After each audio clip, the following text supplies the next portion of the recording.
So thank you all for joining us today. We are here for the fourth and final installment of our lecture series here with Alan Cole. Alan is a professor of religion at Baldwin-Wallace University, and joining him today, we also have Sammy Leffler, one of his students.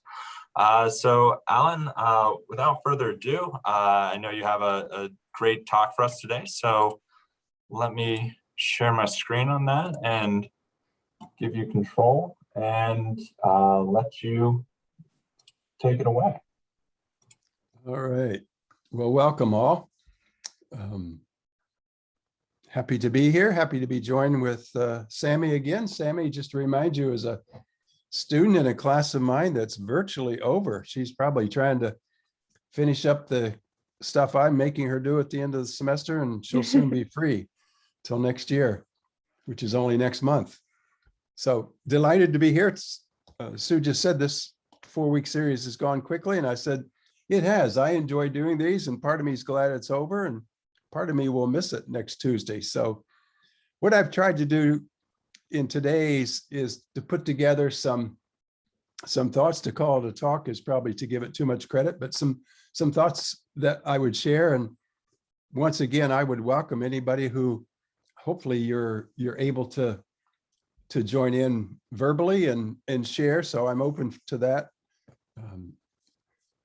So let's see if I can figure out, where's my little, there it is. So I'll begin with a word, flourishing, which is a word I'm seeing quite a lot now. It comes out of the fairly recent, in terms of history of psychology, fairly recent psychological development, the last 20, 25 years, if at most, called positive psychology. And they talk about flourishing, which is a verb I like, to flourish. I'm happy enough to see flourishing as what one experiences as an issue of having spirituality, of being well, and having some sense of life being whole. So I like that verb, and I'm going to provide that as one way to think about what could be our goal in terms of all this. Would be to flourish, which is, for me, a much better deal than just existing. So I'm calling this flourishing as a result of wellness. And I'll reiterate, I like the language of wellness. I'm not against health, and I'll be talking some about that, but sometimes we think about health in physical or mental. And sometimes when we get older, or even sometimes when we're younger, we're not always well in the sense of we're sick, we go to the doctor. So I like the language of wellness. I want to begin with a quotation from Maya Angelou. Most of you, if not all of you, I assume know her. She says, "My mission in life is not merely to survive, but to thrive." I like that verb too, thrive. And to do so with some passion, some compassion, some humor, and some style. And I want to say, Maya, me too. I'd like to thrive, and I'm using that as a synonym with flourishing, and what I see both of those as results of the whole endeavor we've been about for 4 weeks. For a long time, I think this whole notion of spiritual health was in the bailiwick of theologians and philosophers and people like that. But the whole social science world's gotten on board now, and I'm really intrigued with Harvard's got this program called the Human Flourishing Program. And it's housed, and you can see down below, it's housed in the Institute for Quantitative Social Sciences. I know there are some theologians at Harvard who are involved in this a bit, but it's really interesting that it's housed in a Institute for Quantitative Social Science. And so I just want to flag that and just say, this is the kind of thing I'm trying to follow as I do some of this work. they've identified what they call 5 domains of flourishing, 5 aspects, if you will, or arenas. And we've touched base with many of them, but I just thought, okay, let's put it together to give you this more comprehensive sense.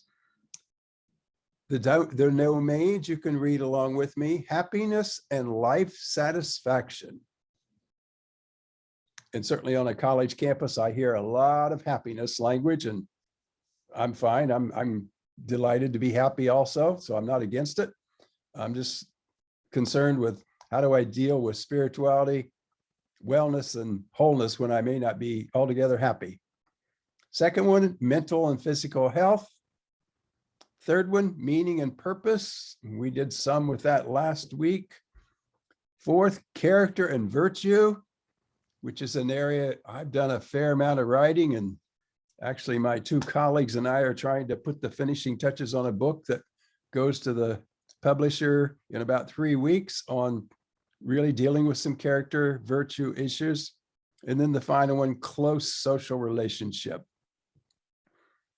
So what these various authors are doing with these domains is saying, if we could offer a check mark for each of these 5, or as many as we can get, we have a better chance of flourishing. And that's usually going to suggest a better life. It's one of thriving, not surviving. It's one of flourishing, not merely existing. So that's what I'd like to be up to today as we cruise through some, what I'm going to call, what I tried to do today was to be a little more practical and not just share theoretical stuff or stuff from scientific journals. And what I've come up with, this is new. I've never used this anywhere else. It's not rocket science, as they say, but I've come up with what I call the 4 H's as practical guides for the kind of flourishing, thriving we want to do. And I admit the background for this is my growing up in rural Indiana as a member of the 4-H club. And they also had 4 H's. These are different. Be healthy, be helpful, be humorous, be hopeful. And I want to use those as what I call practical guides. So you all get to experiment with me. So the first one, be healthy.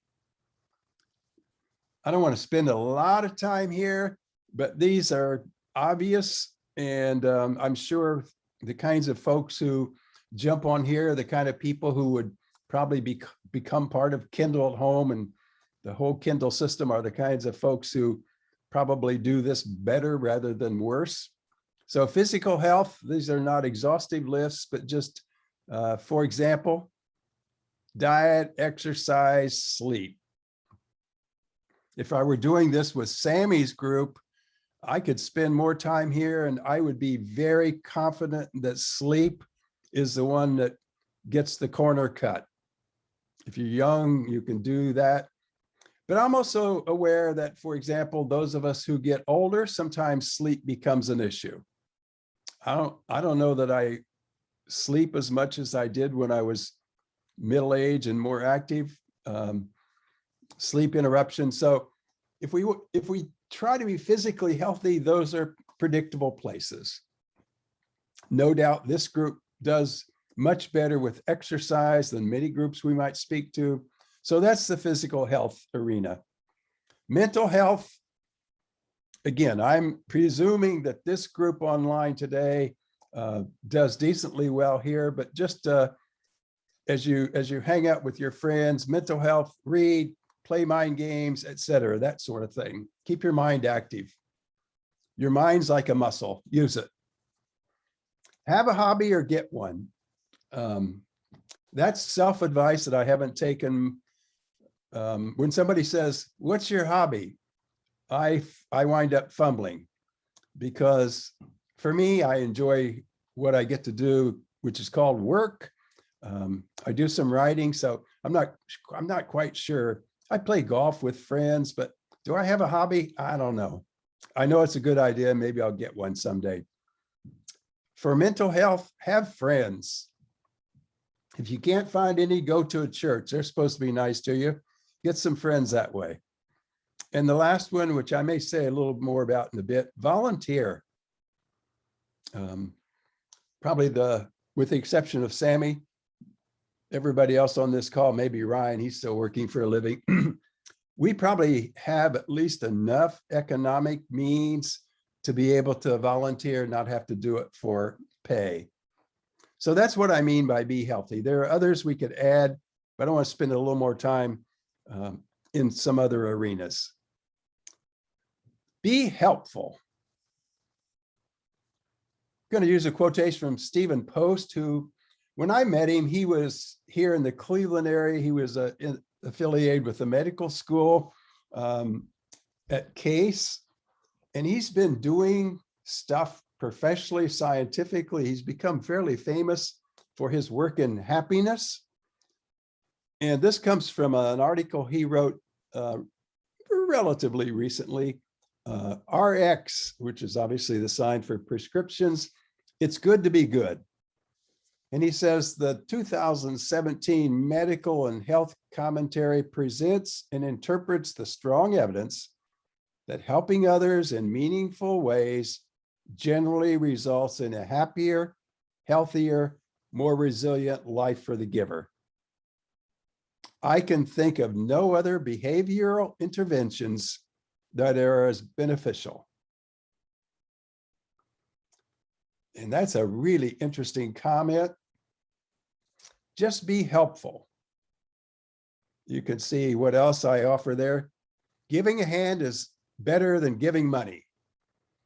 The psychological, and I would argue spiritual boost, which comes from actually giving a hand, doing something, giving your person instead of your money is a better boost. And if you can do that consistently, it can be done obviously in very, very small, almost innocuous ways, from something like opening a door or smiling or simply saying thank you. We touched on gratitude earlier. So that's what I have in mind in terms of being helpful. It's not necessarily some big heroic thing, but be helpful. And this is my way of trying to be flip. Giving a damn is better than goddamn. And I like to teach in the class, if we're doing something where we talk about blessings, which I think may be a spiritual counterpart to gratitude. If you think about spirituality, and particularly think about the Jewish and the Christian tradition, you can implicate the Islamic tradition as well. God made a covenant with the people. In the Hebrew Bible, the Old Testament, the covenant is made at Mount Sinai. It's really, the covenant is nothing more than the agreement to be in a relationship. Covenant's a fancy dancy word. We don't even hear young people talk about marriage as a covenant anymore, but a covenant is a relational deal. And God said to the people, I'll be your God, you be my people. That's the relationship. If you keep what I have in mind, he called them commandments. If you keep my commandments, I'll bless you. If you don't, you'll be cursed. And so the language is damning, blessing. And what I'm really interested in is, as I often said to the students when I do this little piece, my desire as a human being is to be a part of a community that is more likely to say God bless you than God damn you. And I think about the characteristics of our culture, if you want the language of our culture, and how often we'll hear cursing instead of blessing. And sadly, how often people are living lives that curse instead of bless. And we can think about that at the personal level. We can think about that at the community level, whether we're talking about my little town or Cleveland or New York City or New Delhi. And we can think about it at the national level with the whole political morass and some of that. So that's what I mean, is learn to be helpful. The opposite of being helpful, seems to me, is we wind up hurting people. And I think be helpful. So it's a really simple thing. It has something to do with perhaps the way we grow up, but I think anybody can learn to be helpful. I'll not belabor that one, although I'm quite convinced if everybody wound up being helpful, what a better deal we'd have. This might be my favorite one. Be humorous. Again, I like to tell groups I'm in, if this group can't laugh, I don't want to be a part of it. The world will deliver us enough things to be sad about, to suffer. Let's be willing to laugh. Let's be willing to see the funny parts of life. Let's be willing to do that. And here are just a few things to, again, probably remind many of you. Laughter helps with sleep. It's good for the heart. It helps with depression. It reduces stress. And I could have gone on. So laughter is good medicine. Laughter, I would argue, is good spirituality. There will be times where we'll also deal with the sad, the sorry, the tragic. That I feel like is a given. The spiritual communities that I know are really pretty good at that. They're not always as good, and I'm implicating my Quaker gang here. We're not always as good with the laughter, the light side, the ability just to have fun. So it's good for us in many ways. It's good medicine. It's good spirituality. If you want to get a little more scientific, the studies will tell us laughter releases endorphins. It reduces the cortisol, which is a real stress provoker. It helps with the immune system. And again, people who know that world better than I do could probably add a few more things. So it's good for our physical health. It's good for our mental health. I have a quotation here from the Baal Shem Tov, the founder of the Hasidic movement within Judaism. I like this one-liner.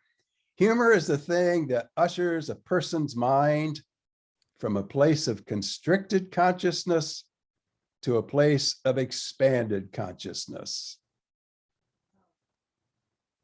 And that, he would argue, is the doorway to spirituality and the doorway to some really good things in life.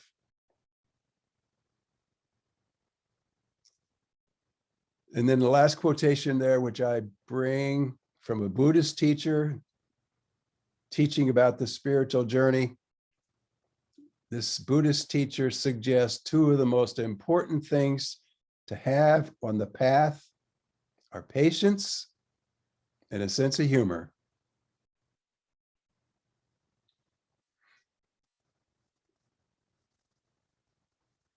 So I am hoping that some of you can chime in. Ryan, are they able to open their mic and talk? I'm hoping. Because what I would like to do is ask perspectives on this, what people see as the role of humor in your life. Yeah, so the role of being helpful. Sure. So what I can do is, for anyone listening that would like to join in, if you click and raise your hand, I'd be happy to promote you to the role of panelist to bring you into the conversation so you can speak. Anyone that does not want to, please just don't raise your hand, or don't type something into the chat if you want to be pulled in, and I'd be happy to pull people in. Good. I'd love to have. Humorous, right? There we go. We're still funny. Okay. I'd love to have people's comments on humor, how you find it, where you find it. Are you part of a community that regularly can laugh together? So I'm particularly interested in that. Also would solicit comments on the be helpful. So I think Norma just raised her hand. Norma, are you able to speak right now? Yes, can you hear me? Yeah, yep. Let's do, please. Great. One of the issues I deal with on the last quotation is patience, especially when I'm driving. For some reason, it's so important for me to get there fast.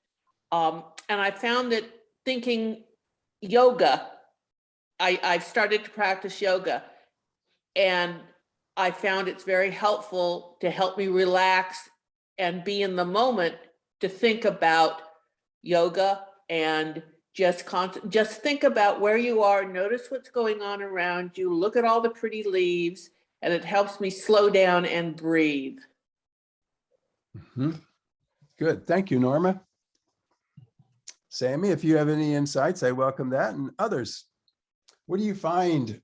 You can comment on any of these quotations or points that I made. I would feel love like to- having, Sammy, I feel like please. humor is like really important in my life, because sometimes stuff just happens and all you can do is laugh.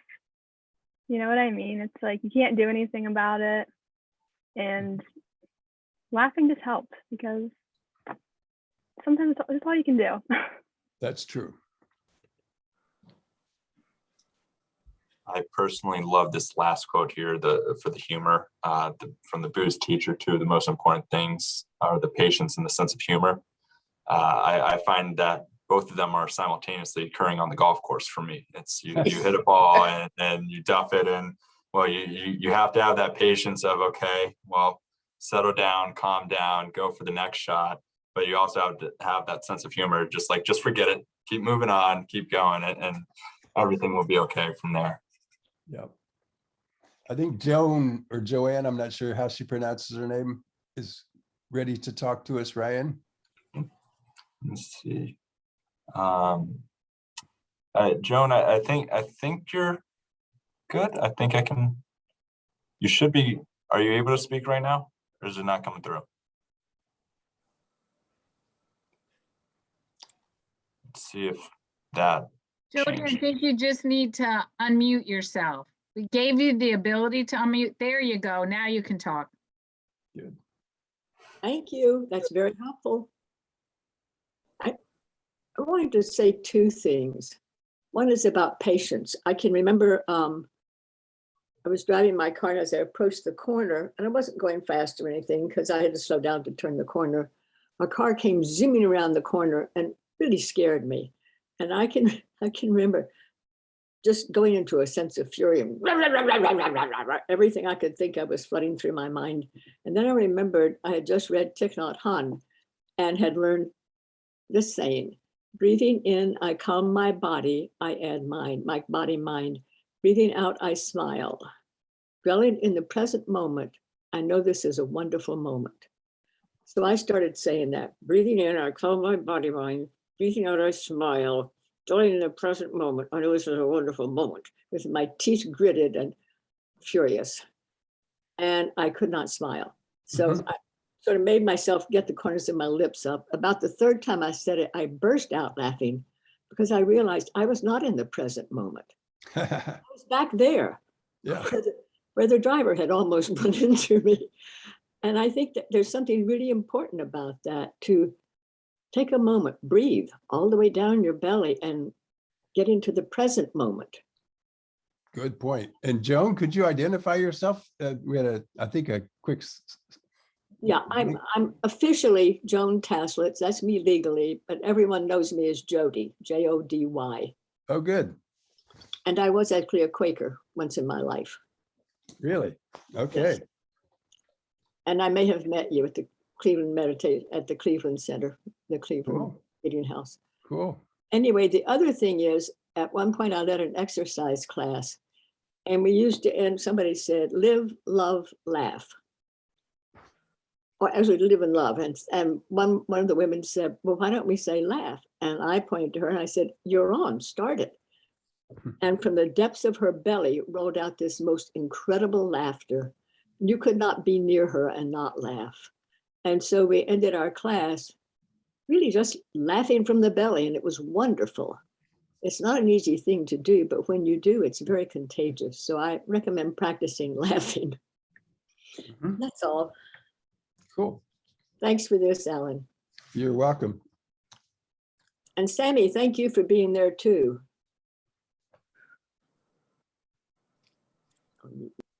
Are there others who would like to comment? I'd love to hear on either the be helpful or be humorous.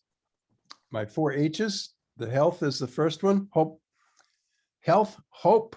I mean, health, helpful, and humor we've done so far, those 3. I think we're good. I'm not seeing any other hands or comments. All right. I don't know if you want to continue. Well, you know, I'm the Quaker kind of guy, so I'm so happy to be quiet. You, Ryan, when you have a class with me, we go through the first people who are willing to talk, and then I'll be quiet a little longer, and then the second row will start. So, but I'm gonna continue. My last H is be hopeful. In the work that I've done with my 2 colleagues, one's a business guy and one's a Cleveland Clinic physician, we focused on what we call the classical virtues, which means they're the traditional old ones like courage and justice and so forth. Well, hope is one of the 7 that we identify. Comes from, if you're familiar with the New Testament, which many of you are, I'm sure you would know that it comes from Paul's letter, faith, hope, and love. So those are 3 more. Hope is a really interesting one for me. And one of the books that I read some time ago that's been foundational for me is by Lynch, who was, I think he's now deceased, was a scholar at Notre Dame. He talks about hope in this way: hope, fundamental knowledge and feeling that there is a way out of difficulty, that things can work out, that we as human persons can somehow handle and manage internal and external reality, that there are solutions in the most ordinary biological and physiological sense of the word. He packs a great deal into that piece that I've just quoted from his book on hope. Interestingly to me, he talks about hope as both a fundamental knowledge and a feeling. And you do hear people talk about, they'll say, I feel hopeful. That's normal language. And others can talk about hope as something they think will happen, might happen.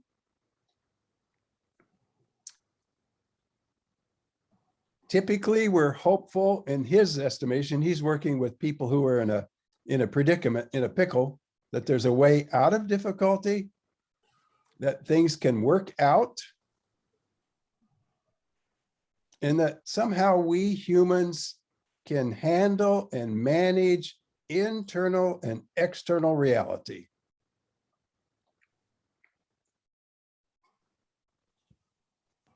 And people who wind up giving up are those who somehow conclude they can't handle it or they can't manage it. And the most sad thing in terms of giving up is when people are so devoid of hope, they commit suicide. And at least in the greater Northeast Ohio area, the suicide rates are up. Suicide rates in the veterans of the armed services is, I was going to say skyrocketing. It's gone up in really unnerving kinds of numbers. People dealing with post-traumatic stress syndrome, people who have never heard there's a post-traumatic growth syndrome, which in the prior book that my 2 buddies and I wrote, we've done a fair amount of work in that post-traumatic growth syndrome, which is, I would argue, a cause for hope. So I'm just flagging the role of hope. When COVID first came on, one of the things I did a fair amount of speaking to groups around hope. And we're now, pushing our way into nearly 2 years with COVID, with a new variety, Omicron. And so one of the things that really intrigues me, and I want to just offer for you all to think about, is how do I decide what I want to hope for? And I like to ask young people, so how did you get your hopes? I know your parents probably have hopes for you. My kids probably have hopes for me. So people can hope for other people, but how do I manufacture, concoct, dream up, however I get hope? Do you just get them, or do you decide on them? So that it's a really, for me, fascinating phenomenon. I'm pretty sure having hope is probably better than not having hope. What I do know is that second bullet point, hope is a sense of the possible.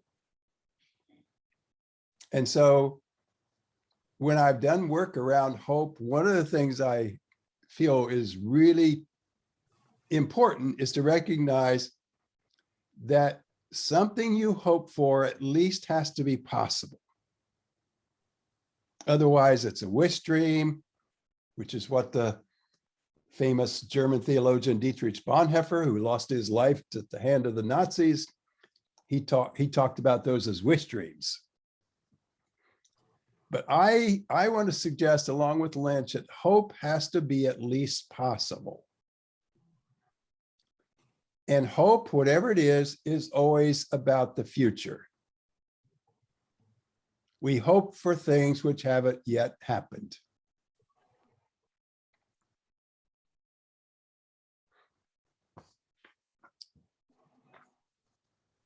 So I'd like for us to think a little more about hope.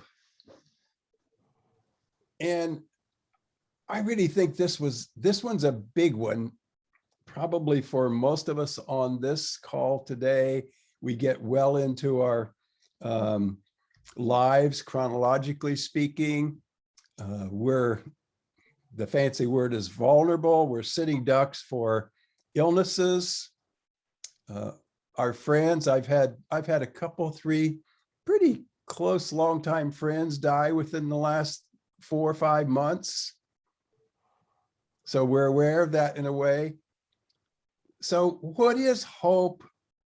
What's its role? What does it mean to us at our age and stage? It's one thing, Sammy's group, they want A's this week. They want A's in the class. They want to do well this semester. They want to graduate. All those things make perfect sense for people that age. I wish them well. They want to get into medical school. They want to have kids, all those things. But for those of us on the call, what is hope for us? What does it look like? Hope is our investment in the future we might want for ourselves and for others. So let me do one more slide, and then I'd like for people to share here. I'm going to linger, because if I don't linger, I'm going to run out of stuff when we're done. No, actually, I think for me, hope is a really important piece to well-being and wholeness of life. So I thought, well, let's look at the opposite. And I'm going to bring in a couple folks here. Hopelessness. Lynch says again, hopelessness is rooted in structures of thought, feeling, and action that are rigid and inflexible. They are absolutized and repetitious structures that have become so many traps. One of the central qualities of hopelessness is the feeling of entrapment. We're trapped. I can't get out. This will never work out. This will never be over. We absolutize. I'll never be well. I'll never get over this. We can go on and on. I would suggest the central quality of hope is a sense of freedom, that I'm not trapped. So hopelessness, a feeling that I've been had or I'm trapped. Hope suggests some freedom. And then from the wonderful book by Viktor Frankl, Man's Search for Meaning, I can almost imagine everybody on this call has read this book. If you haven't, don't die before you read it. How's that? It's a really good one. It's a classic. Frankl, the Jewish in concentration camp captive, reflecting on life in the captivity, wondering if you could make any sense, any meaning out of it. And he concludes, yes. And this is among many great quotations from that book. Viktor Frankl says, everything can be taken from a person but one thing, the last of the human freedoms, to choose one's attitude in any given set of circumstances, to choose one's own way. This one's a good one for me to remember, because when things get tough, when I get sour, grumpy, someone needs to remind me that I always have the capacity to choose my attitude. If I'm physically sick, I always have the option to choose my attitude. Maybe there's a way of creating hope when I'm feeling hopeless. And I can well imagine someone who's depressed, or you name it, finds that pretty easy for me to say, pretty Pollyannish. But I still believe it's true. And if I get in one of those places, I want Sammy or somebody to remind me of what I think is true. I think that's the function of community. So let me invite others in. I'd love your reflections on hope, maybe / hopelessness. How do you formulate what you hope for? How do you come up with your hopes? I'm really fascinated with that question, because I don't think a lot of people have asked that question. How do I get the hopes that I've got? So I'm hoping, I won't resort to prayer, but I'm hoping. How's that? Judy, so Judy, I think I just let you be able to unmute yourself. If I could just ask too, because we are sharing the PowerPoint and we can't see people, if you could just introduce yourself, maybe just a quick thing of who you are before you begin going, just so we can kind of know who's talking. Great, I'd love that. Sure. My name is Judy Bachrock, and I live at Kendal in the Care Center, and I am part of the Quaker meeting that Alan and Letitia also attend. And I'm really delighted with this whole presentation that you've been doing, Alan. So hope and hopelessness. So I was diagnosed with multiple sclerosis when I was 35, but I've had it since I was 16 years old. And I certainly, in the ongoing nature of living with a chronic illness, although it's not active right now, have many, many other complications. I've never been free to live in my body the way I used to. I used to be a dancer. So there have been many, many times where I had to keep readjusting to the reality of what my body limitations were. And I am still doing that to this day. So that level, this sense of entrapment, I have certainly encountered hopelessness at different points. And I feel that hopelessness is a big friend of hope, because I feel like if you don't go through hopelessness, you don't really have the gateway to enter what hope is, which is that even though I am limited in any number of ways from doing things that I used to do, would like to do, want to do, wish I could do, but no longer can do, then I find that still here I am, and I have a life, and I have a love of life, and I have passion and compassion and all those wonderful things Maya Angelou said. Want to have a sense of style and flourish in my life, and that therefore I enter through hopelessness into a state of hope, because I hope that I can continue investing. I think we used the word, was it in your class, regenerative? Yes, last week. Regenerative activities that are very, very important to me, which mostly happens through creative medium of writing. I'm no longer a dancer, but I write. I write a lot of poetry.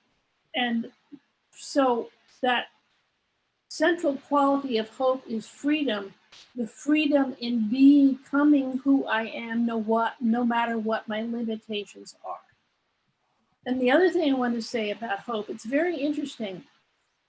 Lately, what did I just watch last night? A thing by David Attenborough, which is called his witness to what's been happening to the planet, and going through all his years of having been everywhere on the planet, interacted with so many species that are no longer extant on the planet. And his talking, the whole last part of it was saying, yes, we have lost so much, and look at what we're doing, and look at what we're destroying. And yet his last lines were about hope and investment for the future. And I was watching my reaction, listening to him. And in some ways, I felt that I didn't agree with him. I felt that I was both hopeful for the future, but that I was simultaneously kind of pessimistic about what's happening on the global scale of our world right now. And it was an experience for me to be honest with myself. And in some ways, I don't have 100% across the board hope. I'm not really ending there, but that I can hold hope and a sense of what I feel is realistic pessimism, that some of the lovely things he was saying at the end were really going to come to pass. I hope they do.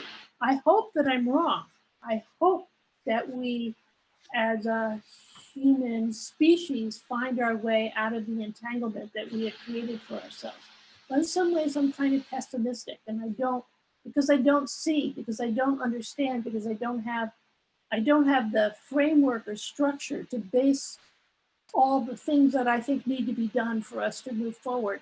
But at the same time, I'm hopeful. I have a newborn grandson who's going to be born, well, one that's already 2 years old and one that's going to be born any minute. I hope for that.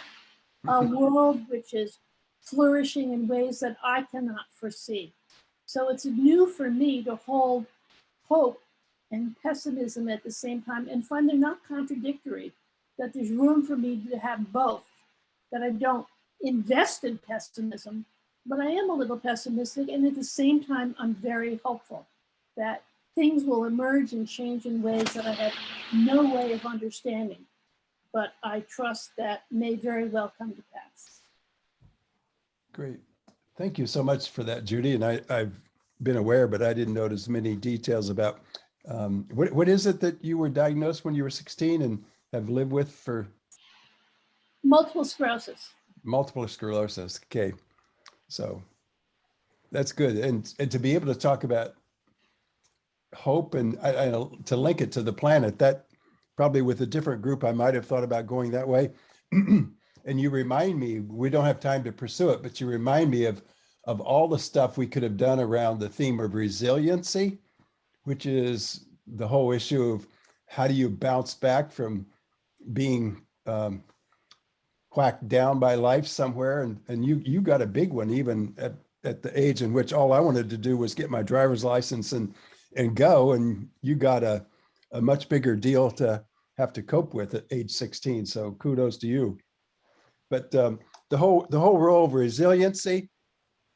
And as you were talking, Judy, I realized that, well, we could have done another hour too. And after the help slide, I could have put up be helplessness.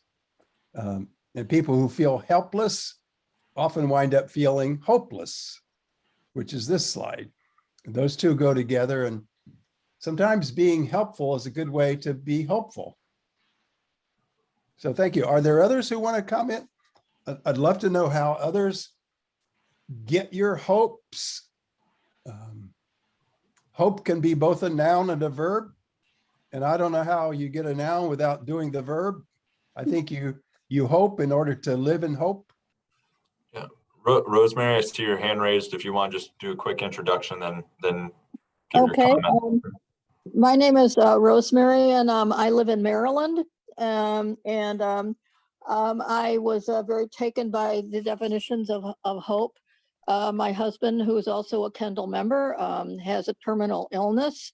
And so when I thought of the definitions, the sense of the possible, that there is a future, things will work out, that really depends. And so what I'm thinking of in terms of this and him facing this terminal illness is that timeframes change greatly.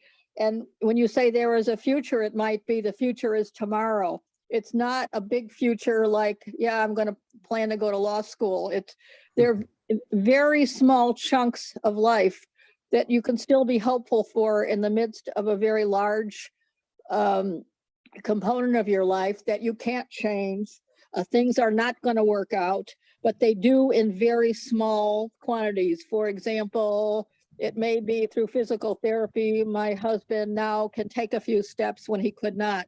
That's a very small thing, but there is hope in that. So I think people, even with chronic illnesses, with terminal illnesses, and those who care for them, still can have a sense of hope if you focus on very small things. And this Viktor Frankl's quote, which I have used myself in my own head many times, is that to choose one's attitude.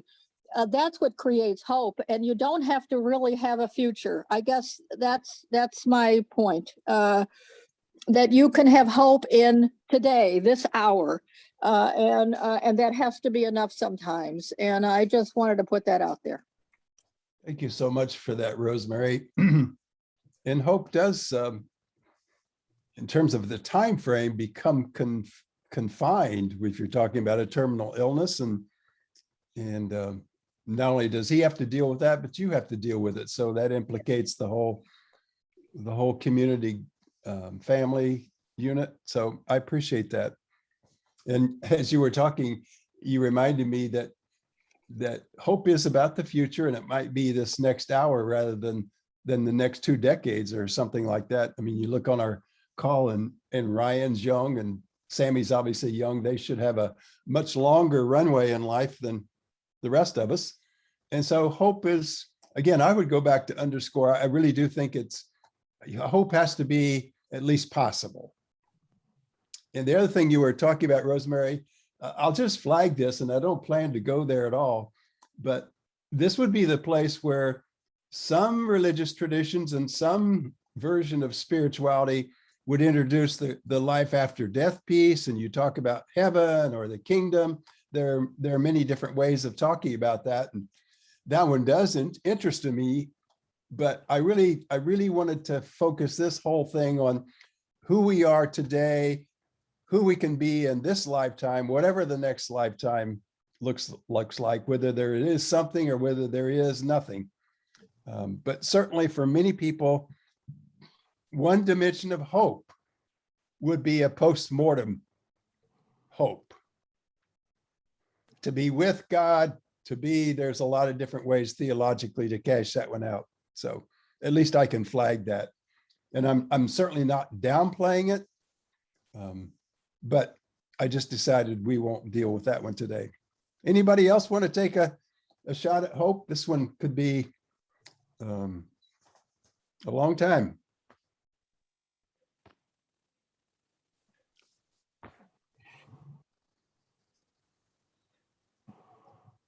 Okay, I've got just a couple more. Yeah, Ryan? On, I think Norma raised her hand. Oh, good. Well, let's get Norma in. Hi, I'm Norma Marishin. I live in Cincinnati. And I wanted to say that in some ways, hope can be a choice too. I have a lot of friends, and I sort of divide my friends into 2 categories. Those who are always the glass is half full, and the others the glass is half empty. and they can both be looking at the same set of circumstances. And I don't know whether it's brain chemistry or what forces it, but they all seem to take one path versus the other. So with some people, I'm always trying to show them the bright side, and with the other friends, we're always rejoicing in the bright side. You're the moderator. And Norma, I was going to be willing to guess those who are the glass half empty people are the ones who have a harder time with laughter and humor. Oh, That'd be yeah. my guess. Definitely. Yeah. And I want to spend less time with them, but God calls me to ministry in them way more than I might want to. So there you go. That's the fate of my life. So let's look, see if I can get on this little thing. There we go. Oops. I'm trying to find this little thing there. Well, we must be getting close to the end if I'm going to call it in the end. I don't know whether I've referenced Gerald May, who's one of my favorite authors. Gerald May died a few years ago, was a psychiatrist, worked in mental health institutions for a while, was into addiction therapy and all that. But I don't know when it was, 1970s perhaps, or even a little earlier.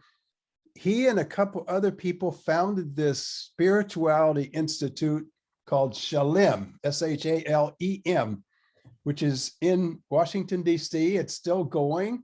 Actually, there's a former student of mine who's the director of the Shalem Institute now, where they do spirituality and congregational life and stuff like that. They do wonderful work. He's written a number of books, which I have, and Sammy used one of his in class with me this semester called Will and Spirit, and the subtitle of that is A Contemplative Psychology. I'm sure Sammy would say, well, that was the hardest one of all the books we used this semester, and Sammy would be right. But this is a book that I'm quoting here today on the slide. The Dark Night of the Soul clearly is a takeoff from John of the Cross. Those of you who know that particular vein out of Catholic spirituality, John of the Cross and Teresa of Avila, 16th century Spanish mystics and wonderful spiritual folks. To say John of the Cross is the one who really popularized the notion of a dark night of the soul. Gerald May says, I'm reminded of how attached I am to the idea of progress. I'm looking for objective evidence that I am making headway in this spiritual journey. So in the end, I'm left only with hope. I hope the nights really are transformative. I hope every dawn brings deeper love for each of us individually and for the world as a whole. I hope that John of the Cross was right when he said that the intellect is transformed into faith, the will into love, and the memory into hope.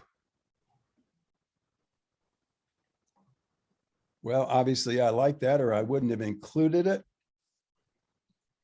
But I was really struck by what Gerald May and we could say others have said about in the end. And I'm intrigued that May says, so in the end, I'm left only with hope. And then he becomes a little more detailed. I hope the nights really are transformative. And I think he's probably talking about night in a couple ways. One, the literal night, when most of us experience probably the fears and the trepidations. Things can be worse at night than they are in the day. And in the metaphorical nights, the spiritual dark nights of the soul.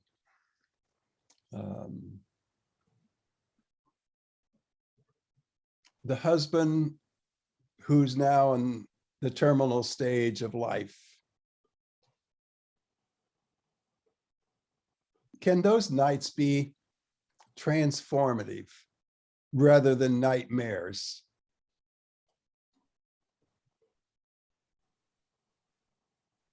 I hope every dawn brings deeper love for all of us, Gerald May says, for the world as a whole,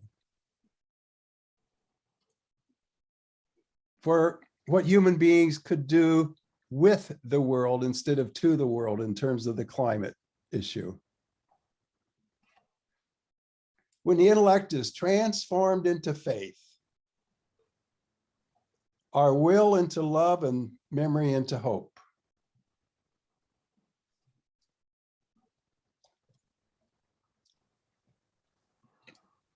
Hope is the way we lead into the future. I hope that our time together has been, whether this is your first one of these or whether you've been on all four, I hope it's given us ways to not only think about our own lives, but the lives of those we care about us, as we've done a variety of things, looking at a variety of things. I could just remind you of the early stuff that we did from positive psychology around, it was called PERMA, positive relationships, engagements, positive emotions, engagements, relationships, that sort of thing. I can talk about a variety of things, but really, in the end, what I would like to say is gracias, thank you. And end on a note of gratitude. And this is a confession. One of the things that I get when I'm asked to do one of these things is I get a chance to think about life, to try to bring some coherence to my thinking, to afford myself some intentionality. So I want to do a couple things as we've got another minute or two. Sammy, I'd like to talk with you, to hear from you. You've managed to stay on these all four times when most students your age would have bailed on me at some point. So what do you get out of hanging in 4 weeks with this? Obviously I'm around people my age all the time, pretty much. So I really enjoyed talking with people that are more experienced, per se, in life in general, and listening to all of your experiences and just thinking about life from a different perspective than from what I am around all the time. It was just a really cool experience for me, I think. You see what I really like, Sammy? Instead of telling me she thinks I'm old, she tells me I'm experienced. I love that, Sammy. You get an A for the semester. That's so good. Others, we'll give you a few seconds if you want to chime in. We'll hear from anybody who wants to offer your own statement of being grateful, and then Ryan will wrap it up and be done.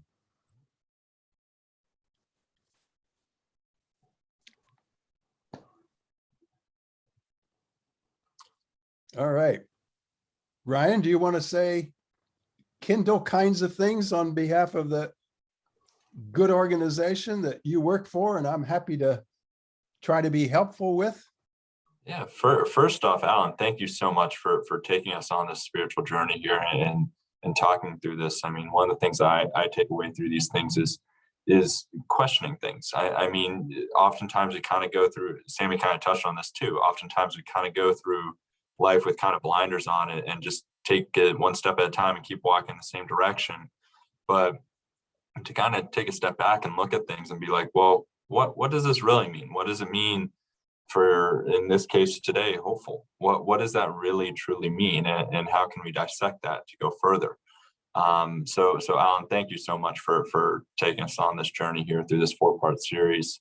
For people on the Kendal side of things, thank you all for joining us through this series. This is the last, let me actually stop sharing my screen. This is the last installment of it, so thank you for joining us. This Friday at 11 a.m. There is a coffee hour, which everyone is more than happy to attend. Members, friends, family, anyone you want to join on is happy to join on. We'll be talking about experiences with food banks and charity work in that aspect of it. Some of our staff worked out at a food bank over in Boston recently, so I think they're going to be talking about their experience there. So that's going to be at 11 a.m.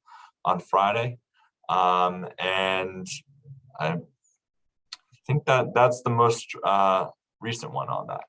But that's looking forward to that one and seeing some of you there. Great. Thank you to all. We'll see you soon, I hope. Thank you all.